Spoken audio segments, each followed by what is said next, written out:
Hello, everybody. My name is Bennett Tchaikovsky, and welcome to this presentation here today.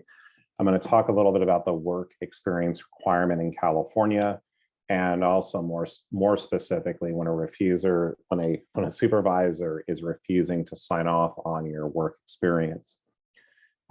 This presentation is copyright 2008 to 2021 by Bennett Tchaikovsky and is for educational purposes only. The opinions herein are those of the author only and not the author's employers, including but not limited to the South Orange County Community College District and Irvine Valley College and any other associations that I may have.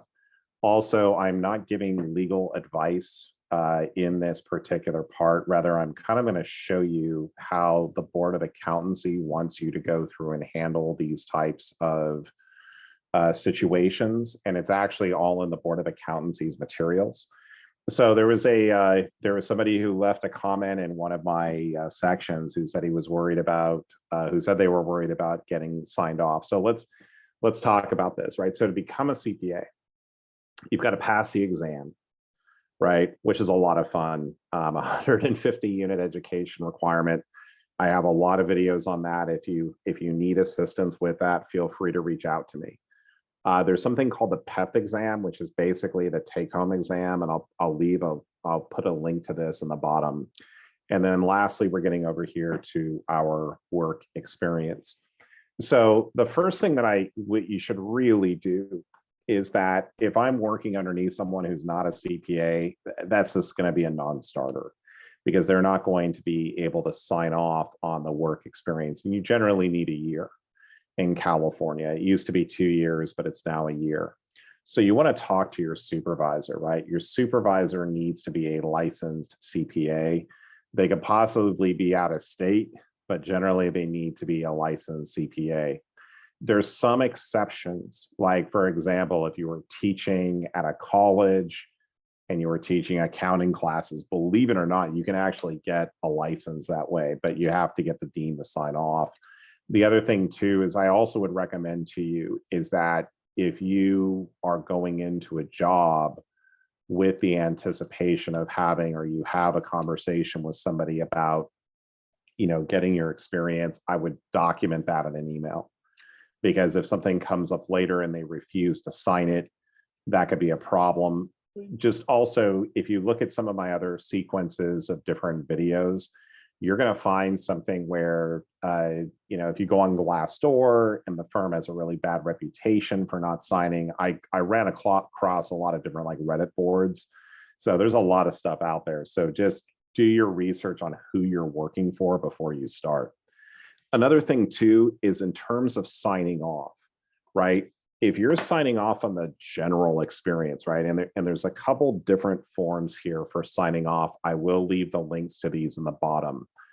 But here's the form for attestation, right? And if you look at this for attestation, it's a pretty big thing to kind of go through because you really need to be working for an accounting firm, doing the auditing firm. And it's really something that you really have to be working as an auditor. My license in California has an A next to it. Doesn't mean I got an A in all my accounting classes. What that means is I can sign off on reports, but it's not something that for myself, would I be happy with a G? Sure. As long as I have my CPA license, I don't really care. It's just really kind of think about it professionally, like what kind of work are you going to be doing? If you're working in an accounting firm anyways, you're going to make the most money doing tax.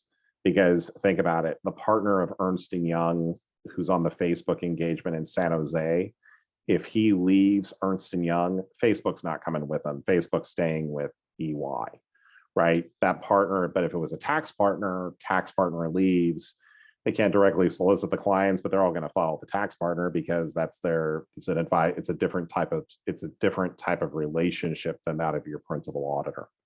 So, but again, the signing off and the general experience should be a little bit easier to get through versus the attestation.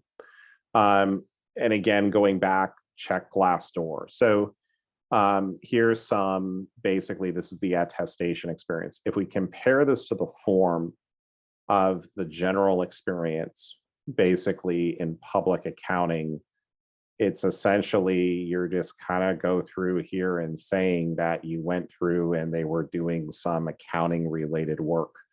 And if you look at this, it's not as nearly as specific as the attestation. So in my mind, it's always going for that CPA license. Does somebody really care if you have an A or a G? I really don't know. I think it would just depend upon the type of work you're going to do. Okay, so when you look at G, right? So we're going to move away from this part and we're going to go to this wonderful CPA licensing handbook, right? And I'm also going to put links to this at the very bottom. In the licensing handbook, if you go to section 5, page 10, this is going to go through and talk to you about, let's see here, right over here. So this is going to talk to you about the different experience requirements, right? So like right over here, essentially the general experience requirements is something to the extent of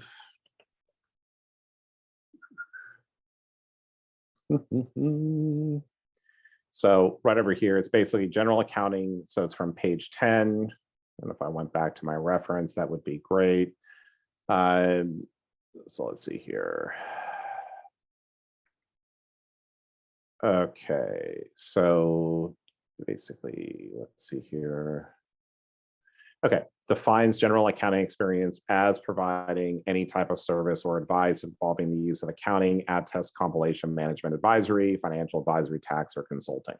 So it's pretty broad, right? So it doesn't really talk really specifically about what they actually have to, like the nitty gritty in terms of like what actually has to happen. Okay, so that's really what it is for general experience. Now, for the exciting part, right? So you've worked someplace for a year and then they basically say, no, we're not going to sign it. Now, when I've talked to students and when I've talked to people, generally the ones that are having a harder time getting sign off are going to be those that are looking for the attestation experience. Because the partners, because of these qualifying experiences, right? When you start talking about the planning of an audit, including the selection of procedures to be performed, right? A lot of times you can't get that in your first year of experience. So when you're looking at that, if you're on some huge engagement, you may not have received like that type of experience.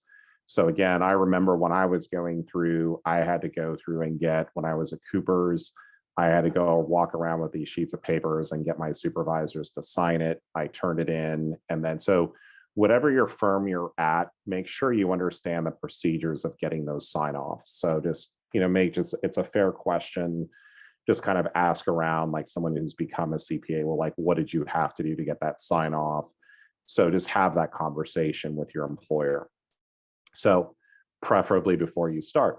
So, and by the way, like, let's all be real, right? You're there, you want to become a licensed CPA. If you've passed the exam, you've done your education, you've taken the take-home ethics test, you want to become a CPA. So let's now get to the fun part, or I should say the terrible part. What happens if a supervisor will not sign off on your experience? Okay, so here we go. So before this, right, if you've gone through and documented things, like I always tell my students to, if you ever have a grievance against an instructor or against somebody, on this area, is what you want to do is you want to make sure that you have everything in writing.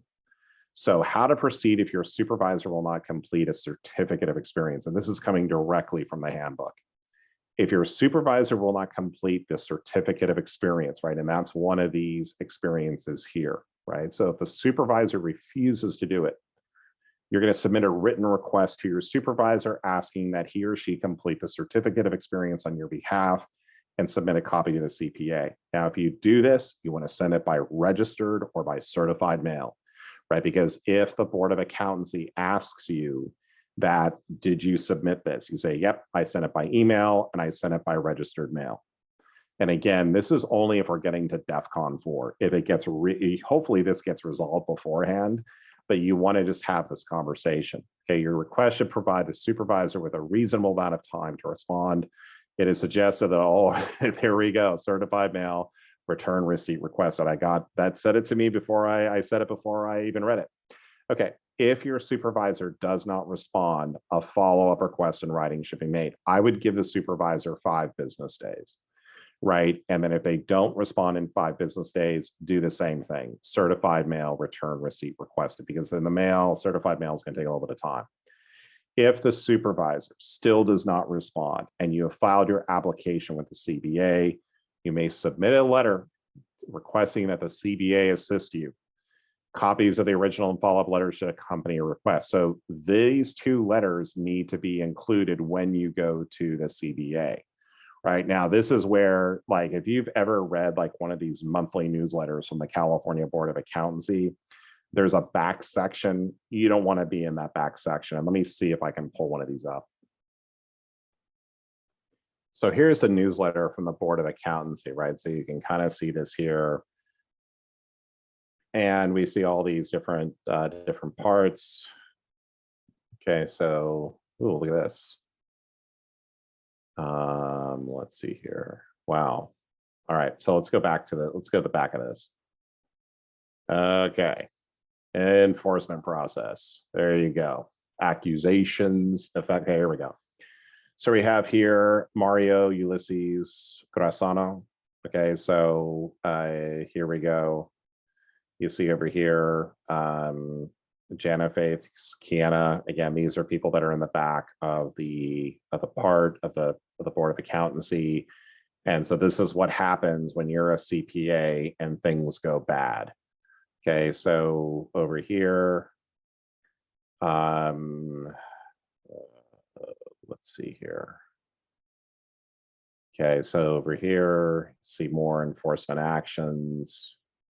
Again, more enforcement actions, more enforcement. So this is the place where you do not want to be, and it's in the back of these actions. You're much better if something happens to you with the Securities and Exchange Commission or something like that. You probably want to be going through and letting them, you want to let them know immediately. Okay.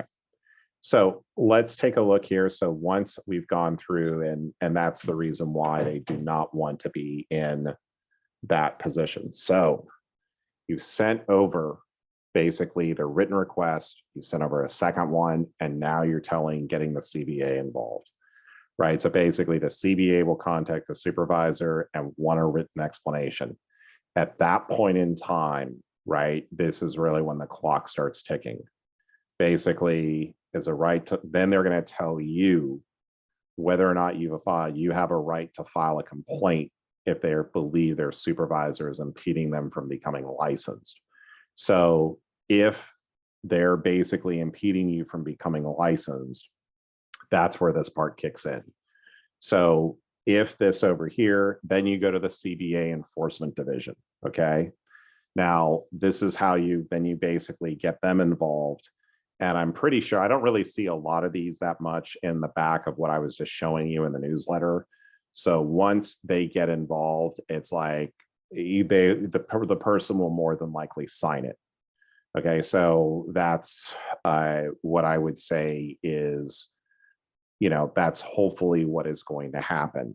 But again, basically, why did they refuse to do it? If they have a history of doing it, they're going to get in trouble.